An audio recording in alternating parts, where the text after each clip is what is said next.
Hey les bambins, j'espère que vous allez bien, en tout cas moi ça va nickel. On se retrouve aujourd'hui pour une nouvelle vidéo sur la 9e journée de Liga.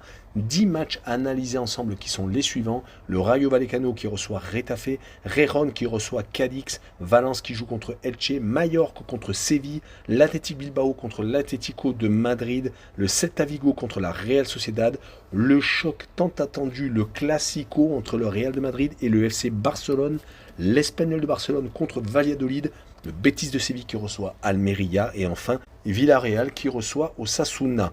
N'hésitez pas à nous rejoindre sur le site VIP, il y a l'adresse en description et également à l'écran. Les réseaux sociaux Telegram, Instagram et Twitter sont là pour vous donner une code safe et une code fun. Et également n'hésitez pas à mettre un petit pouce, un petit commentaire et à vous abonner. On parle du classement avec premier Barcelone à égalité avec le Real de Madrid, d'où l'enjeu vraiment très important de ce duel ce week-end entre les deux formations. Troisième, l'Athletic Bilbao avec 5 points de retard déjà, 17 points. Quatrième, l'Atlético de Madrid, 16 points à égalité avec deux autres équipes, le Betis de Séville et la Real Sociedad, donc 5e et 6e. Septième, Valence avec 13 points à égalité avec Osasuna qui est 8e avec le même nombre d'unités. En fin de classement, 15e Almeria avec 7 points, à égalité avec Retafe qui est 16e. 17e l'Espagnol avec 6 unités, à égalité avec Séville qui n'a rien à faire là, mais qui actuellement est encore relégable avec également 6 points. 19e Cadix avec 5 points. Et enfin Elche 20e avec 2 unités.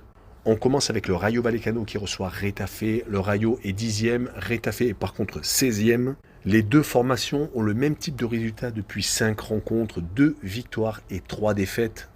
Mais le Rayo est tout de même beaucoup plus solide chez lui car ils ont gagné leurs 2 derniers matchs et ils ont perdu leurs 3 dernières rencontres hors de leur base côté Retafe. 2 victoires assez intéressantes contre la Real Sociedad et Osasuna. Par contre, 3 défaites assez lourdes à Valence, 5-1 et 2 dernièrement à la maison contre Valladolid et surtout contre le Real de Madrid. Donc je vois le Rayo s'imposer 2-1 et je vois les deux équipes marquées avec une cote à 2,17. On poursuit avec Gijón qui reçoit Cadix. Le promu n'est pas si ridicule que ça, 14e, mais ça va être compliqué pour tenir jusqu'au bout et ne pas aller en Liga 2.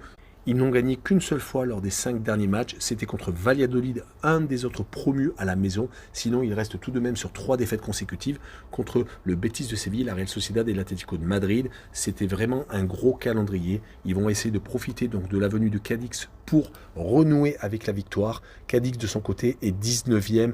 Même s'ils viennent de se ressaisir avec 3 matchs sans défaite, 2 matchs nuls contre Villarreal et l'Espagnol à la maison et une victoire à Valladolid, ce qui les plonge à cette place et qui n'ont pas encore gagné à la maison depuis le début de championnat et qu'ils n'ont fait que 3 matchs en déplacement. Sur cette rencontre, je vois Gijón gagner encore à la maison 1-0 et je vois le moins de 2,5 buts sur le match, une cote à 1,54. La rencontre suivante est Valence qui reçoit Elche. Valence est 7e en embuscade juste derrière les places européennes. Ils ont gagné beaucoup de matchs à domicile, ce qui leur permet donc d'occuper cette place très intéressante. Ils ont gagné 3 matchs sur 4. Leur seule défaite à domicile était contre l'Atlético de Madrid. Par contre, à l'extérieur, c'est un peu plus compliqué, même s'ils viennent de faire 2 matchs consécutifs sans perdre en déplacement. Et ils viennent surtout de s'imposer à Osasuna, qui fait partie des équipes en première partie de tableau. Côté Elche, c'est vraiment compliqué. Heureusement qu'ils ont réussi à accrocher Mallorca lors de la dernière journée, car ils n'ont pour l'instant que 2 petits points en 8 rencontres, donc 6 défaites et seulement 2 partages de points. Sur cette rencontre, je les vois perdre 3-0 à Valence, et je vois les deux équipes ne pas marquer avec une cote à 1,77. Et on enchaîne avec Mallorca qui reçoit Séville. Mallorca fait partie des équipes du ventre mou du classement, mais sur les 5 derniers matchs, c'est une seule victoire contre Almeria, un des promus, 2 défaites contre le Real et Barcelone, donc rien à dire, et 2 partages de points contre Gijón et contre Elche, donc il va falloir se ressaisir contre Séville, mais Séville a changé d'entraîneur. Sampaoli, l'ex-coach marseillais, vient d'arriver, et depuis 2 matchs nuls, un contre l'Athletic Bilbao à la maison, il menait 1-0, et surtout un but partout à Dortmund en Ligue des Champions. Donc tout est à l'optimisme car ils étaient vraiment très mal en point avant donc le limogeage de leur entraîneur Lopetegui. Et sur cette rencontre, je vais voir accrocher Mallorca et faire un but partout.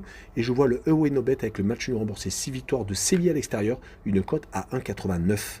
On enchaîne avec l'Athletic Bilbao qui reçoit l'Atlético de Madrid, le troisième qui reçoit le quatrième, un très beau choc à venir.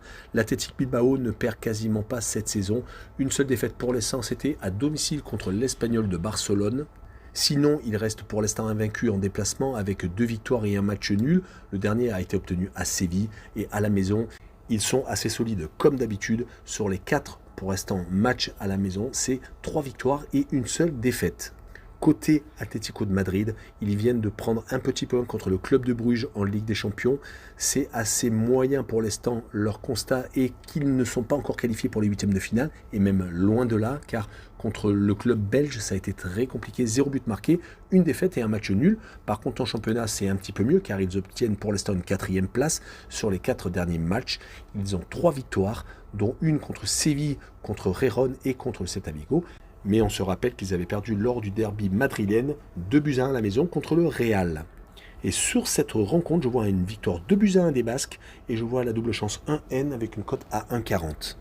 Et on continue avec le Celta Vigo qui reçoit la Real Sociedad. Le Celta Vigo est en milieu de tableau, la Real Sociedad est juste en embuscade derrière les 5 premières équipes. Et c'est surtout la Real Sociedad qui fait peur actuellement, 5 victoires consécutives, toutes compétitions confondues. Ils ont gagné leurs 4 premiers matchs de Ligue Europa contre Manchester United, l'Omonia Nicosie et 2 fois contre le Sheriff Tiraspol, donc ils sont actuellement très solides. Côté Celta Vigo, ils sont sur 2 victoires et 3 défaites sur les 5 derniers matchs, ont perdu contre l'Atlético de Madrid, Valence et Barcelone à chaque fois à l'extérieur et ont gagné par contre à chaque fois à domicile sans prendre de but contre Cadix et le Betis de Séville. Mais je vois tout de même la Real Sociedad s'imposer 1-0 au Celta Vigo et je vois la double chance N2 avec une cote à 1,55. Et on passe au choc entre le Real de Madrid et le FC Barcelone. Les deux équipes vont se rencontrer dans un classico de feu. Le Real n'a pas encore perdu cette saison, a fait par contre 2 matchs nuls lors des 5 dernières rencontres contre Osasuna et au Shakhtar Donetsk.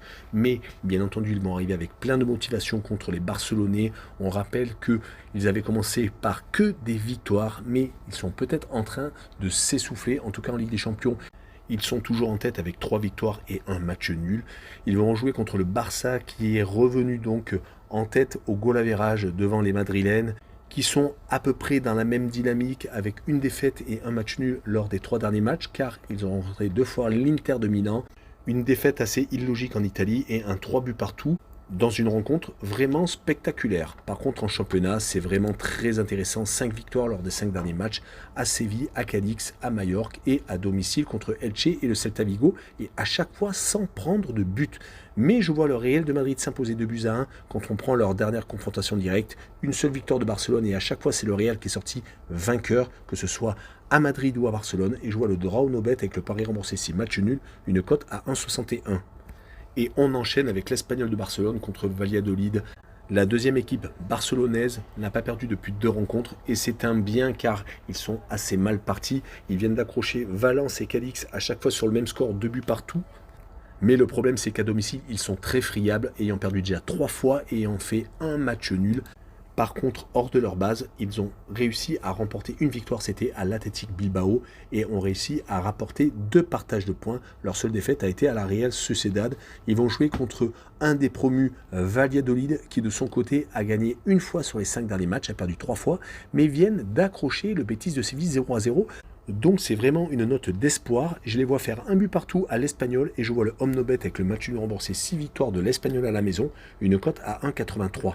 On enchaîne avec l'avant-dernière rencontre, le Betis de Séville qui reçoit Almeria. Le Betis est 5e en très bonne place. Almeria par contre est en fond de tableau. C'est un des autres promus qui viennent de monter en Liga. Ils viennent tout de même de se rassurer avec une victoire à domicile contre le Rayo Vallecano, car ces derniers temps c'était très compliqué. Il est resté sur 4 défaites consécutives. Ils ont tendance à être plus solides quand ils reçoivent, car sur les 4 premières réceptions, 2 victoires et 2 défaites. Par contre à l'extérieur c'est catastrophique. Ils restent sur 3 défaites consécutives sans avoir marqué de but. Je vois donc le Betis de Séville s'imposer 2-0 et je vois les deux équipes ne pas marquer avec une cote à 1,88. Et on finit avec Villarreal qui reçoit Osasuna. Les deux équipes sont au milieu de tableau, 8e et 9e. Le sous-marin jaune vient de gagner à l'Austria de Vienne en Ligue Europa Conférence. Il reste d'ailleurs sur 2 victoires contre le même club qui les a sans doute rassurés car ils avaient perdu au milieu en championnat lors du dernier week-end à la Real Sociedad, 1-0. Ils avaient commencé la saison avec beaucoup de clean sheet, mais ça ne suffit pas pour être dans le top 4 de la Liga. Il va falloir gagner contre Osasuna, mais ce ne sera pas aussi facile car Osasuna n'est pas si ridicule que ça, même s'il reste sur 2 matchs sans victoire contre le Real de Madrid où ils ont accroché le match nul 1 but partout et ils ont perdu à domicile contre Valence le dernier week-end. On rappellera qu'à l'extérieur, Osasuna est capable de gagner tout de même sur les 4 déplacements, 2 victoires, 1 nul et 1 défaite. À domicile, ils avaient réussi à gagner leurs 3 premières rencontres, mais depuis, ils se sont inclinés 2 fois contre Retafe et contre Valence. Sur cette rencontre, je vois le 1 but partout et je vois les 2 équipes marquées avec une cote à 1,89. Voilà, on en a fini avec cette vidéo. N'hésitez pas à mettre un petit pouce et à vous abonner. Ciao les bambins!